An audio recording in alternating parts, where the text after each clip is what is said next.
지내셨습니까? 아픈 분들도 다시 돌아오신 것 같고, 우리 또 노승금 자매도 지난주는 오후에 하더니 오늘은 오전에 또 왔네, 그죠? 예, 해국 경제가 열심히 계단 연습을 하고 있다던데 조만간 볼 날이 있겠습니다. 옆에 보면 이렇게 인사하면 좋겠습니다. 하나님은 당신을 너무너무 사랑하십니다. 하보다 당신은 하나님의 축복의 통로입니다.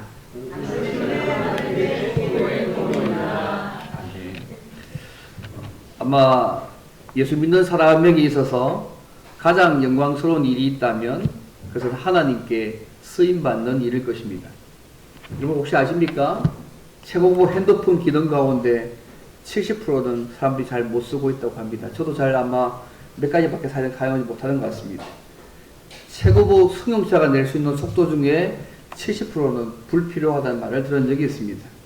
초호화 별장 면적의 70%는 비어있다는 말을 들었고요. 한평생 아무리 많은 돈을 벌어도 70%는 다른 사람이 쓰든지 다른 사람을 위해서 쓴다고 합니다. 그리고 작가가 평생 책을 썼던 한 책 한 권이 겨우 우리가 라면 먹는 라면 받침대로 쓰인다면 얼마나 좀 비참하겠습니까?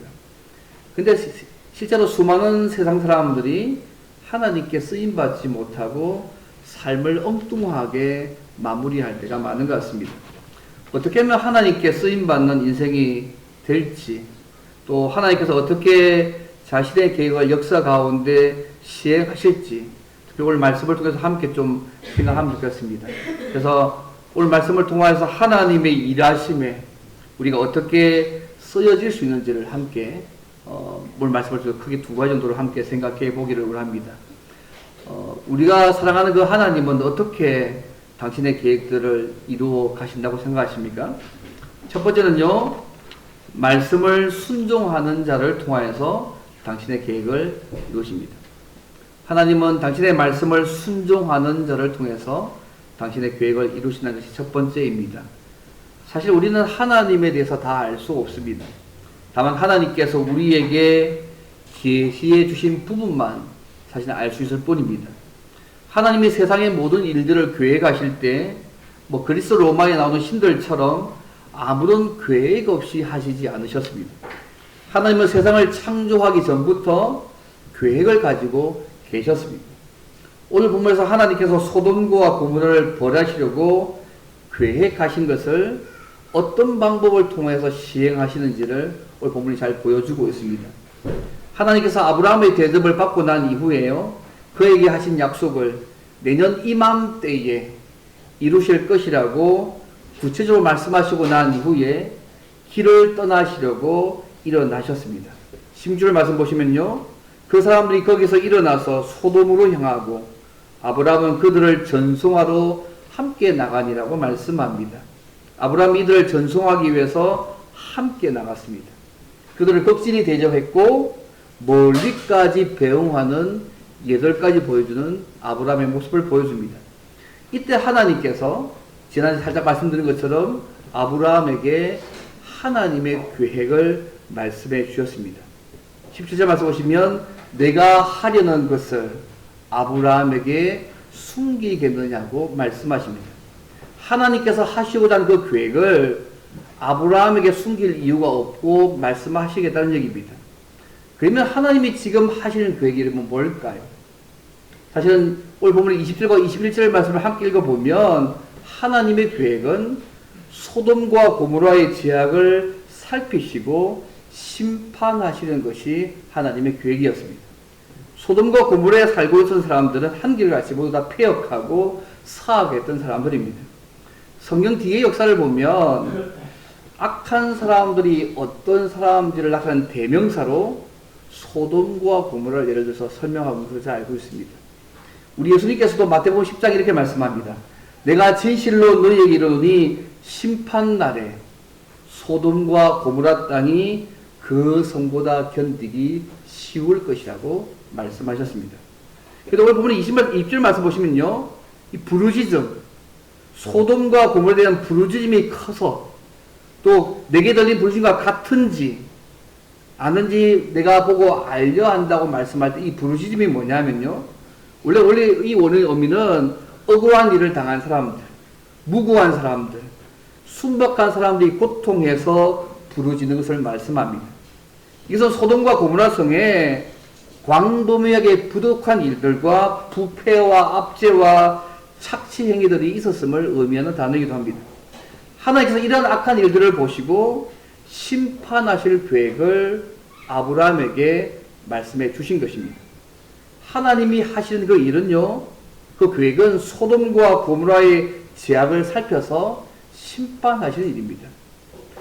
하나님께서 당신의 계획을 아브라함에게 설명해 주셨는데요. 특히 아브라함에게 왜 그 계획을 숨기지 아니하시고 말씀하시는데 하나님께서 어떻게 그 계획을 이루시는지 오늘 본문의 말씀 우리에게 굉장히 중요한 부분들을 알려줍니다. 보시면 아브라함은 강대한 나라가 될 것이고 천하 만민은 아브라함을 향해서 복을 받을 것이라고 18절 말씀이 이야기합니다. 이것은 하나님께서 아브라함을 통해서 천하 만민이 복을 받게 될 것이라고 계획하셨다는 것입니다. 그리고 하나님 목적을 더 붙입니다. 아브라함을 선택하신 목적이 뭐냐면 아브라함으로 하여금 그 자식들과 권속에게 명해서 여호와의 도를 지켜서 의와 공도를 행하게 하려고 한다고 말씀하고 있습니다. 19절 말씀입니다. 천하 만민이 아브라함을 위해서 복을 받는 그 하나님의 그 계획과 아브라함이 여호와의 도를 지켜서 의와 공도를 행하기 위해서 선택받은 사람이라는 것을 나란하게 기록하고 있다는 것들을 좀 주의해 볼 필요가 있습니다. 이것이 왜 이렇게 해놨을까요? 이것이 의미하는 바가 뭐라고 생각하십니까? 쉽게 말씀드리면 하나님께서 아브라함을 선택하신 것은 전적인 하나님의 은혜입니다. 우리 교훈도 마찬가지지만요. 근데 하나님과 교제하면서 하나님의 뜻을 이룰 수 있는 특권과 은혜를 누리려면 의를 행하는 자가 되어야 한다는 것을 지금 말씀하고 있는 것입니다. 이 말씀을 하시고 난 이후에 이는 나 여호와와 아브라함에 대하여 말한 일을 이루려 함이라고 말씀하고 있습니다. 이번 19절 말씀에 아브라함에게 말한 일이 뭘까요? 이번 하나님께서 아브라함에게 하신 약속이 기억나세요? 창세기 12장 1절에 그죠? 자손에 대한 약속, 땅에 대한 약속, 그를 통해서 세상 모든 사람이 복을 받는 약속을 창세기 12장 1절부터 3절에 이미 해놨습니다. 그런데 하나님께서 아브라함에게 말한 이 일들을 이루시려고 하는 것은 하나님이 계획하신 일이고요. 아브라함이 행한 의로운 일의 결과로 나타나는 것임을 오늘 본문이 말씀하고 있다는 것입니다. 바로 여기서 하나님이 계획하신 일을 어떻게 이루시는지 한 가지를 우리에게 잘 보여주는데요. 그것은 뭐냐면 하나님이 작정하고 기획하신 일은 하나님의 택한 백성을 통해서 이루시지만 모두 다가 아니라 여호와의 도를 지켜 행하는 사람을 통해서 그 계획을 이루어 가신다는 것입니다. 그를 택한 이유가 뭐냐면 여호와의 의와 도를 행해서 그분이 하신 일들을 이루도록 하기 위해서 택했다고 말씀하고 있는 것입니다. 하나님께서 아브라함에게 소돔과 고모라를 심판하실 계획을 설명해 준 그 일은요, 아브라함을 통해서 천하 만민이 복을 얻는 일과 그가 여호와의 도를 지켜 의와 공도를 행한 일, 오늘 본문에서는 나그네를 영접한 일과 무관하지 않다고 지금 말씀하고 있는 것입니다. 하나님께서는 그 작정하시고 계획하신 일들을 이루시는 방법이요, 하나님의 택한 백성을 통하여서 하시되 특히 여호와의 도를 지켜가는 사람을 사용하여서 당신의 뜻을 이루신다는 것을 잊지 않으실 필요가 있습니다. 왜 이것을 생각한다면요, 우리가 하나님의 백성으로서 전심으로 하나님의 말씀을 행하며 살아가야 합니다. 하나님께서 아브라함을 선택하신 것은 그가 혼자 복받게 하는 것이 아니고 천하 만민이 복을 얻게 하려는 것입니다. 근데 우리는 아브라함의 반열을 통하여서 오신 예수님을 믿음으로 아브라함과 함께 동일한 기업을 우리가 받았습니다. 하나님께서 우리를 예수님 안에서 택하신 것, 우리를 인하여서 천하 만민이 복을 받게 하려는 것입니다. 사실 아브라함에게 주어진 복이 아니고 오늘 우리에게 주어진 동시에 동일한 사명입니다. 그런데 이 거룩한 특권을 받은 우리가요, 하나님의 말씀을 행하지 않는다면, 여호와의 도를 행하지 않는다면 어떻게 우리가 하나님과 교제하며 하나님의 계획에 참여할 수 있겠습니까? 우리가 하나님의 자녀가 되었고 하나님의 뜻을 이 땅에 이루어지기를 소망한다면 우리는 하나님의 말씀을 행할 수밖에 없고 반드시 하나님의 말씀을 우리의 삶 가운데 행해야 합니다. 여호와의 도의 구체적인 표현이 오늘 말씀을 얘기하면 의와 공도를 행하는 것이라고 말씀합니다. 이번 미가서 6장 말씀에 이런 말씀이 있습니다. 사람아 주께서 선한 것이 무엇임을 내게 보이셨나니 여호와께서 내게 구하시는 것은 오직 정의를 행하며 인자를 사랑하며 겸손하게 내 하나님과 함께 행하는 것이 아니냐고 말씀하고 있습니다. 여호와의 도를 지키는 구체적인 모습이 뭐냐 하면 정의를 행하고 인자를 사랑하고 겸손하게 내 하나님과 함께 행하는 것, 그 모습으로 미가서 6장 8절에 말씀하고 있습니다. 또 사도 바울은요, 구원받은 자로서 하나님의 뜻을 수행해야 될 하나님의 사람은 디모데후서 6장 1절에 이렇게 말씀합니다. 의와 경건과 믿음과 사랑과 인내와 온유를 쫓아야 한다. 하나님의 뜻을 행하는 하나님의 사람은 의와 경건과 믿음과 사랑과 인내와 온유를 쫓아야 한다고 디모데후서 6장 1절에서 말씀하고 있습니다. 무슨 말입니까? 구원받고 하나님의 뜻을 우리의 삶 가운데 이루는 소망을 품은 사람들은 하나님의 말씀을 배우는 데 힘써야 되고 그 배운 말씀에 따라서 구체적으로 자기 삶 가운데 순종하며 살아야 한다는 것입니다. 제가 좋아하는 인물 가운데 이 인물이 있습니다. 몇 번 말씀드렸습니다. 한번 보여주십시오. 저를 한번 보여주십시오. 누가 얼굴에 이름을 좀 붙여놔 해가지고 이름을 좀 붙여놨으면 이게 찾는다 혼다 이게 제일 좋은 사진 하나인데 존 웨슬리입니다. 제가 좋아하는 인물인데 이 웨슬리 했던 마음 가운데 그죠? 나는 온 세상을 나의 교구로 여긴다. 나의 교회는 전 세계요 세계는 나의 일터라고 말했던 인물입니다. 그래서 세계 선교를 위해서 기도했고 이 세상에 예수님을 모르는 단 한 사람만 남아있더라도 나는 그 사람을 위해서 땅끝까지 달려갈 것이다. 그렇게 말하면 실제로 전도하기 위해서 50년 동안 말 타고요. 지구 10바퀴 이상 되는 거리를 돌아다녔고요. 그 틈에 200권의 책을 적었습니다. 50이 넘은 나이에도 하루 평균 32km를 다니면서 복음을 전했습니다. 60년 동안 한 번도 걸러본 적 없이 새벽 4시가 되면 일어나서 기도하며 설교했고요. 동생이 찰스 웨슬리인데 그와 함께 만든 수많은 찬송가 가운 중에요. 이게 1778년에는 좋은 것만 뽑아서 525곡의 커다란 찬송가를 만들기도 했습니다. 그가 세약하여 죽기 5일 전까지도요. 30km 떨어진 곳에 가서 주의 복음을 전할 정도로 시간을 아끼며 복음을 전개했던 인물입니다. 그가 89세의 나이로 이 땅을 떠날 당시에요.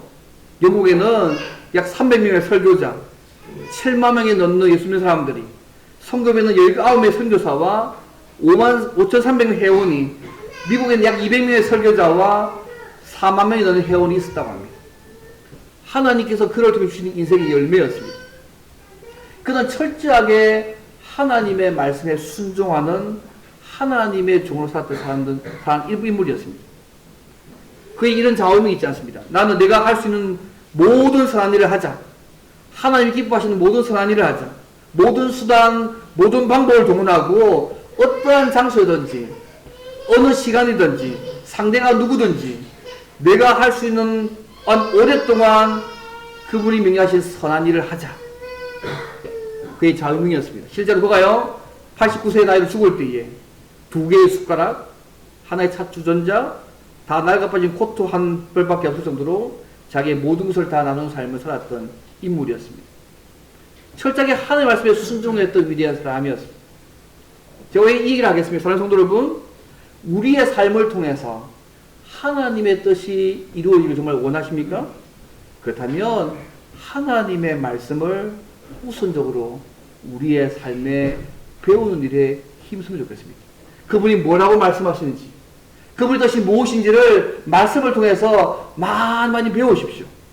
개인적으로 말씀을 묵상하시든지, 성경 통독 우리가 1년에 2번 하니까 성경 통독 하시든지, 밴드에 나와 있는 말씀을 묵상하든지, 어떤 방법을 통해서 하나님의 말씀을 통해서 그분의 뜻이 무엇인지를 배우십시오. 아니면 다양한 방법을 통해서 말씀을 많이 배우십시오. 그리고 그 배운 말씀에 따라서 우리의 삶 속에 세밀하게 그 말씀에 순종해 보시기 바랍니다. 그러면 우리의 삶을 통해서 하나님께서 당신의 계획과 뜻을 우리와 함께 이루어 하시는 은혜를, 그 축복을 우리의 삶에 누리게 하실 것입니다. 지금 하나님께서 아브라함에게 당신의 계획을 보여주셨습니다. 그냥 이루어진 것이 아니고 그가 말씀에 대한 순종을 통해서 그 일이 이루어질 것들을 함께 말씀하고 있다는 사실을 잊지 않으시면 좋겠습니다. 이런 하나님의 은혜와 축복이 우리의 삶 속에서 날마다 풍성하기를 주님으로 바랍니다. 이 첫 번째입니다. 그리고 두 번째로 하나님의 계획에 이루시는 또 다른 방법이 뭘까요? 택한 백성들의 기도를 통하여서 당신의 뜻을 이루어 가십니다. 앞에는 말씀에 순종을 통해서 이루어 가시지만 두 번째 모습은 택한 백성들의 기도를 통하여서 당신의 뜻을 이루어 가십니다. 오늘 말씀 보시면 하나님께서 당신의 계획들을 이루어 가실 때에 아브라함의 계획을 말씀하시고 난 뒤에 아브라함의 기도를 들으시고 그 계획들을 이루어 가시는 모습을 볼 수 있습니다. 두 처사가 가고 난 이후에요, 아브라함은 하나님 앞에 서서 그 도시를 바라보면서 소돔과 고모라를 바라보면서 기도했습니다. 21절 보시면요, 그 사람들이 거기서 떠나 소돔으로 향하여 가고 아브라함은 여호와 앞에 그대로 섰다고 말씀하고 있습니다. 하나님은 아브라함 앞에 서 계시고 두 천사만 소돔과 고모라를 살피기 위해서 떠나갔습니다. 이번 아브라함이 머물러 있었던 곳이요, 마물의 곳 헤브론 장소였습니다. 헤브론과 당시 소돔과 고모라 속에 있었던 그곳은요, 그래서 거리가 떨어져 있는 곳이 아니었습니다.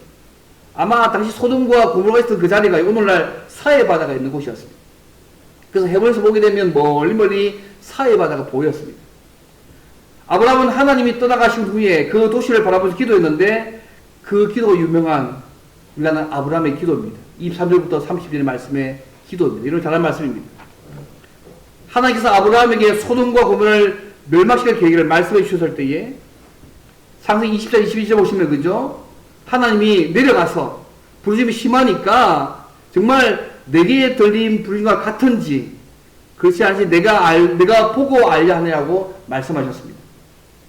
여러분 21절 보시면 내가 내려가 보고 알려 한다고 말씀하고 있는 구절이 중요합니다. 하나님이 계획하셨다고 할지라도 아직 그 계획을 시행하는 그 일에 있어서 어떤 여지가 남아있다는 것입니다. 그래서 아브라함이 하나님께 무슨 게 질문하기를, 하나님 23절에 악한 자들과 함께 의로운 자들을 멸하고 계획하시냐고 묻습니다. 이 질문은 무슨 말입니까? 이 세상에 살고 있는 사람들이 죄악 때문에 심판을 어쩔 수 없지만 의인들도 함께 멸하는 것은 하나님의 속법에 맞지 않습니다. 그게 요하고 있는 것입니다. 아브라함은 그 안에 살고 있는 악한 자들 기도하는 것이 아니라 그 안에 살고 있는 의인을 위해서 지금 하나님께 기도하고 있는 것입니다.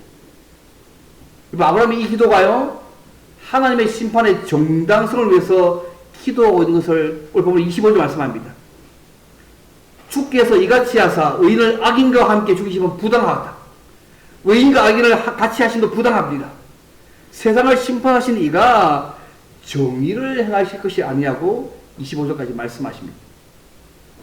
아브라함이 뭐라고 얘기합니까? 하나님께 도전적으로, 아니 세상을 심판하신 그분으로서 어떻게 하나님은 공의의 원칙에 따라서 심판하셔야 된다고 얘기하고 있는 것입니다. 이 하나님이요, 도전적인 말씀을 26절 말씀합니다. 네가 만약에 의인 50명을 찾으면 그들을 위해서 오직을 용서하겠다고 26절 말씀합니다. 하나님께서 이 대답을 통해서 하나님은 분명 의인과 악인을 함께 멸하시지 않는다는 것을 명백하게 말씀해 주셨습니다. 네가 의인 50명 찾으면 멸망하지 않겠다. 이 대답을 듣고 나는부터 아브라함 태도가 달라집니다. 하나님이 악인과 함께 의인을 멸하시지 않는 것을 알게 된 이후부터는요, 그 기도가요, 간청으로 바뀌기 시작합니다. 그래서 27절, 28절 보시면 의인 50인 중에 5명이 부족해도 멸하시라고 묻습니다. 또 그 다음에 40명을 찾으면 어찌하냐고 29절 묻습니다. 또 30명을 찾으면 어찌하냐고 30절 묻습니다. 그리고 31절 말씀에는 20명 찾으면 어찌하시냐고 또 묻습니다. 마지막 32절 보게 되면 거기서 10명을 찾으시면 어찌하시겠냐고 계속 묻고 있는 아브라함의 기도를 보고 있습니다. 이 기도 잘 알고 계시지 않습니까? 분명 하나님은 소돔과 고모라의 죄악으로 인해서 그 성을 멸망할 계획을 가지고 계셨습니다. 이 계획을 듣고 아브라함이요, 그 성에 살고 있는 사람들을 위해서 간절하게 기도했습니다. 처음에 50명부터 시작해서 45명, 40명, 30명, 20명, 10명의 의인이라도 있으면 용서해 달라고 하나님께 32절까지 간구했습니다. 하나님은 10명의 의인이라도 있으면 그 성을 살려두시기로 하셨습니다. 근데 그 일이 역사를 아시면요, 그 일이 역사를 알고 있지 않습니까? 소돔과 고모라는 의인 10명이 없어서 멸망했습니다. 여러분, 아브라함의 기도가요, 소돔과 고모라 속에 살고 있는 의인을 위해서 기도한 거잖아요. 근데 그의 기도를 통해서 어떤 일이 벌어졌을까요, 여러분? 창세기 19장에 보면요, 하나님께서 아브라함의 기도를 들으시고 아브라함의 조카 룻과 두 딸을 구원해 주셨다고 말씀하고 있습니다. 우리 창세기 19장 29절 한번 보십시오.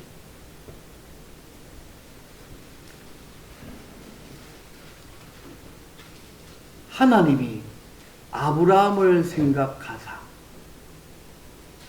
아브라함의 기도와 관계된 말씀입니다. 아브라함을 생각하사 룻을 그 엎으시던 중에 내보내셨다고 말씀합니다. 아브라함의 조카 롯과 두 딸을 구원해 주셨습니다. 이번 롯이 구원을 받은 것은 아브라함의 기도 때문입니다. 이번 하나님이 당신의 계획을 이루시는 방법 중에 하나가 뭐냐면 택한 백성의 기도를 들으시고 행하신다는 것을 아실 필요가 있습니다. 심지어 그 성이 의인 10명이 없어서 완전히 멸하신다고 계획했다고 할지라도 하나님의 계획을 바꾸시고 아브라함의 기도를 들으시고 롯과 그의 가정을 구원해 내셨다는 사실을 잊지 않으시면 좋겠습니다. 이러한 이유에서 택한 백성들이 다른 사람을 위해서 기도하는 일 정말로 중요합니다. 기도는요, 하나님의 마음도 움직여서 하나님의 계획도 바꿀 수 있게 합니다. 아브라함의 이 중보기도는요, 소돔과 고모라를 위해 의인을 위한 기도였는데 하나님은 그의 기도를 들으시고 롯의 가정을 구원해 주셨습니다. 이러한 이유에서 아브라함은 복의 통로였습니다. 천하 만민이 그를 통해서 복을 받을 것입니다. 만약 예수님께서요, 우리 죄를 담당하기 위해서 십자가에 죽으시고 부활하신 사실을 믿으신다면 우리 택한 백성입니다. 다 택한 백성이죠. 믿으시죠? 예수님 나의 죄로 십자가에 죽으시고 부활하셨다. 다 믿으시죠? 예, 그럼 택한 백성입니다. 근데 사도 베드로는요, 이 구원받은 택한 백성들을 할 때 이렇게 얘기합니다. 베드로서 2장 9절에 너희는 택하신 족속이요 왕같은 제사장들이요 거룩한 나라요 소유된 백성이라고 말씀합니다. 성도들을 하게 왕같은 제사장이라고 합니다. 성도들이 온 세상의 왕이시고 통치크신 하나님과 교제하며 하나님과 세상의 중보자로서 왕이신 하나님의 통치를 나타내는 자가 성도라는 것입니다. 그게 왕같은 세상이 중요한 의미입니다. 우리는요, 왕 대신 하나님의 통치를 드러내고 나타내는 자입니다. 왕같은 제사장입니다. 예수님을 믿는 우리 성도들의 위치가 얼마나 영광스럽고 귀한 것인지 모릅니다. 여러분, 당시 예수 믿고 안 믿고가 가볍지 않습니다. 여러분. 왕 대신 하나님의 통치를 드러내고 나타내는 존재가 저와 여러분들입니다. 예수 믿는 하나님의 백성, 택한 백성들의 위치가 그 정도 위치입니다. 여러분이요, 대통령을 반영하는 얼굴에 생각하면 어떻게 생각하시겠습니까? 자부 있지 않겠습니까? 온 세상의 왕이신 하나님의 통치를 드러내고 나타낸 통로로서 저와 여러분이라고 말씀하고 있으니까 얼마나 엄청납니다. 근데 엄청난 생각이 안 드시죠? 그 주님은요, 너희는 왕같은 세상이다. 왕이신 하나님의 통치를 하나님과 세상 속에서 드러내는 자라고 말씀하고 있습니다. 웨슬리 두의 책선 가운데 기도로 세계를 움직이는 책에 보면요. 우리가 구원받은 하나님의 백성으로 여호와의 도를 행하며 거룩한 삶을 살면서 기도할 때 우리의 기도를 통하여서 하나님의 세계 경영에 참여할 수 있다고 말씀합니다. 세상을 구원하는 일을 할 수 있는 복의 통로가 될 수 있다고 성경의 예를 들면서 쭉 얘기합니다. 이번 아브라함의 중보 기도를 통하여서 롯과 그의 가족을 구원해내었듯이 우리의 기도를 통하여서 가족들이 구원을 받고 주변 세상이 구원받기를 원합니다. 우리가 아브라함같이 축복의 통로가 되기를 원합니다. 우리가 믿고 있지 않습니까? 세상의 역사와 미래는 절대적으로 하나님의 손 안에 달려있다는 거. 믿으십니까? 예. 세상의 역사와 미래, 어느 한 개인의 국가나 어느 한 사람이 아니라 철저하게 하나님의 손 안에 달려있음을 믿습니다. 우리 성도의 중보 기도에도 달려있습니다. 왜냐하면 우리의 중보 기도를 통하여서 하나님의 계획을 이루어 가시고 심지어 하나님의 계획을 계획하셨다 할지라도 때로는 바꾸어서 이루고 하시기 때문에 그렇습니다. 사랑하는 성도 여러분, 우리로 인해서 세상에 속한 많은 사람들이 구원을 뿐만 아니라 복을 얻게 되는 역사가 우리를 통해서 일어나기를 바랍니다. 아멘. 우리가 힘이 없지만 기도할 때 하나님의 당신의 뜻을 이루어가는 통로로 우리의 기도를 사용하십니다. 이게 얼마나 큰지 모르겠습니다. 제가 이런 얘기 하는 게 보는데 그 다음 그림 한번 보십시오. 여러분 보이시면 좀 빨간 거 보이십니까? 저 밑에. 제가 영어로 좀 죄송합니다. 영어밖에 없어가지고 제가 영어라서 밑에 우간다 보이십니까? 이 빨간 표시가 이제면 무슬림이 10% 미만 있는 지역이라고 빨간색이 있거든요. 우간다 지역인데요. 이 우간다가 사실은 아프리카의 진주 우간다입니다. 이건 우간다가 과거에는 절망스러운 나라였습니다. 그래서 WHO에서요, 머지않은 미래에 우간다 국민의 3분의 1이 에이즈로 목숨 잃을 것이라고 예상하실 정도로 수많은 사람들이 에이즈로 고통당하고 있었던 지역이었습니다. 이러면 쿠데타로 인해서 많은 사람이 생명을 잃었고 독재자의 통치 아래에서 사람들이 떼죽음을 당하기도 했고 정부의 잔인한 고문 때문에 사람들이 그저 극도의 공포를 가졌고 길거리에 시체들이 널려져 있었던 시절이 있었습니다. 또 우간은 오랜 시간 동안요 우상숭배의 온 나라였습니다. 추술과 의식으로 점철된 역사에서요 왕조시는 인간을 제물로 바쳤던 그런 비구도 가졌던 종교를 가졌던 나라였습니다. 이런 우상숭배의 결과로 이 공포와 죽음이 우간다를 떠나지 않았습니다. 이런 와중에요 몇몇의 예수 믿는 사람들이요 은밀하게 기도하기 시작했습니다. 기도 모임을 가졌습니다. 위험을 무릅쓰고 기도하기 시작했습니다. 그런데 이런 기도도 불구하고요 이 우간다에서 이 나라에서 목회자들을 죽이기 시작했습니다. 마치 우간다의 하나님이 마치 주무시는 듯이 보였습니다. 살아계시지 않는 것처럼. 우간다의 현실이 실제로 절망적이었습니다. 그럼에도 사람들이 밤낮으로 예수 믿는 사람들이 밤낮으로 기도하고 울고 회개하고 하나님의 얼굴을 간절히 구하기 시작했습니다. 때로는 늪속에 들어가서 밤까지 기도하고 나와서 또 다른 기도 모임을 하기도 했습니다. 근데 그렇게 부르시는 그들에게요 하나님의 놀라운 임재가 나타나기 시작했습니다. 하늘 문이 열리고 많은 능력이 부어졌고 교회가 부흥하기 시작했고요 많은 병자들이 치유를 경험하기 시작했습니다. 밤낮 모든 지역에 기도 소리가 끊이지 않았고요 기도 때문에 변화가 시작됐습니다. 그리고 교파를 쥐어넣는 뛰어는 연합이 되어져 가지고 교회가 부흥하기 시작했습니다.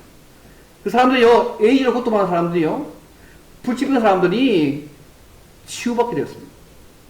그러니까 이간 영적으로 변화될 뿐만 아니라 이 영적으로도 변화된 일들이 우간에 벌어지기 시작했습니다. 이 변화가 예수 믿는 사람들에만 있는 게 아니고 더 나아가서 정치권에도 변화가 일어났습니다. 그래서 이 뇌물 받은 정치인들이요 스스로 하나님의 자녀로 예수 믿는 사람을 인식하면서 하나님의 은혜와 능력을 경험하는 위정자들이 세워지게 되었습니다. 정부 안에 소위 도덕 첨령보색이라서 부패가 줄어들었고요 범죄도 감소해졌고 경제도 성장의 모습으로 바뀌게 되었습니다. 우간다의 하나님은 결국 주무시지 않으셨습니다. 이 절망스러운 나라의 상황과 어려운 현실에도 불구하고 하나님이 신자들에게 그 기도를 통해서 신실하게 하실 일들을 이루어 가셨습니다. 나라 안의 모든 교회 부흥을 통하여서 하나님의 영광이 더 퍼져갔고요 1999년 12월인가요? 우간다의 대통령, 영부인, 정실과 국민들이 다 한자리에 모이세요. 과거의 우상숭배를 회개하면서 추술과 사탄주를 버리겠다고 선언하고요. 이 우간다 나라를 하나님께 드리는 선언, 이 선을 이 나라가 합니다. 지금 현재 우간다 인구가요, 3,700만 명입니다. 그중 80%가 기독교 신앙을 가지고 있습니다. 여전히 문제를 가지고 있지만, 왕 같은 제사장인 신자들의 기도가 한 나라를 바꾸어서 아프리카의 진주 역할을 감당하고 있는 실제 이야기입니다. 제가 이 얘기를 왜 하겠습니까, 여러분? 사랑하는 성도 여러분, 변화는 하나님이 일하실 때만 가능합니다. 그 하나님을 기다리고 갈망하는 사람들이 부르짖고 주님을 초대할 때만 경험할 수 있습니다. 주님이 오실 때만 모든 것이 새롭게 변화될 수 있습니다. 우리의 부흥은, 우리의 바뀜은 우리 기도와 회개의 눈물 뒤에 이루어질 것이고, 하나님이 계획함 이루어진도 마찬가지로 이루어질 것입니다. 오늘도 하나님은요, 자신의 얼굴을 구하며 은혜를 기다리는 자를 찾고 계십니다.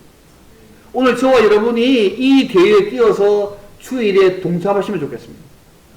오늘도 교회, 우리 공동체 주변 사람들과 사이를 묶고 있는 사단의 역사를 묶고 파괴할 수 있는 강력한 도구는 신자들이 목숨을 건 중부의 부르짖음을 통해서만 가능합니다. 우리가 기도할 때만 가능합니다. 쫓겨는 우리가 소외된 영혼, 전도하고 싶은 영혼을 붙잡고 매일 5분씩은요 간절히 기도해 보십시오. 때가 되면 하나님께서 행하시는 놀라운 일들을 경험하게 될 것입니다. 말씀을 읽겠습니다. 사랑하는 성도 여러분, 우리의 삶을 통해서 하나님의 뜻이 이루어지기를 정말 원하신다면 하나님의 말씀을 배우기에 힘쓰십시오. 그분이 뭐라고 하시는지, 그분의 뜻이 뭔지를 많이 아는 일에 힘쓰십시오. 말씀을 묵상하시든 통독을 하시든 성경을 공부하시든 여러 방법을 통해서 그분이 뭐라고 말씀을 많이 배우셔서 그분의 뜻이 뭔지를 아십시오. 그리고 그 말씀대로 순종하시길 바랍니다. 그리고 목숨을 걸고 기도하시길 바랍니다. 그러면 우리와 함께 당신의 계획을 이루어 가시는 하나님의 놀라운 은혜를 우리의 삶에서도 누리게 하실 것입니다. 날마다 하나님의 말씀을 순종하고 기도함으로 하나님의 계획과 은혜와 축복의 통로로 귀하게 쓰임받는 저와 여러분이 되시기를 주님을 바랍니다. 오늘 말씀과 기도합니다. 하나님, 예수 믿게 하셔서 감사합니다. 우리를 왕같은 제사장으로 삼으셨는데 주신 말씀 듣고 그 말씀에 순종하게 도우시고 동시에 기도하게 하셔서 주의 뜻을 이룬 귀한 통로로 우리가 사용되게 도와달라고 예수님의 통로를 기도하고 우리 가운데 또 기도하고 이들 복음을 전하고 있거나 계속 기도하고 인물이 그 기도를 계속 포기하지 기도하시면 주님의 때 주님의 방법으로 그 사람들을 돌아오게 일들을 하실 것입니다. 이제 함께 통성 함께 기도하겠습니다.